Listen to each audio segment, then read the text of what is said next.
Non, le Morse n'est pas mort, et ses transmetteurs militaires le prouvent encore depuis le sommet de la Tour Eiffel. Bien évidemment, l'armée de terre est passée à l'heure du numérique. Il s'agit en fait ici d'une opération symbolique pour fêter le 70e anniversaire de la création de l'arme des transmissions, dont le père fondateur n'est nul autre que le sauveur de la Dame de Fer, le général Gustave Ferrier.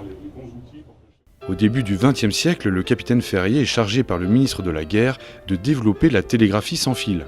Le 15 décembre 1903, Gustave Eiffel, ami du capitaine Ferrier, propose l'utilisation de la tour comme support d'antenne. Les essais sont couronnés de succès, la tour Eiffel s'avère être l'une des plus puissantes stations de télégraphie sans fil au monde. Elle est sauvée de la destruction en devenant alors officiellement, le 21 janvier 1904, une station radiographique militaire. C'est le 70e anniversaire de l'école des transmissions et c'est aussi le 80e anniversaire de la mort du général Ferrier.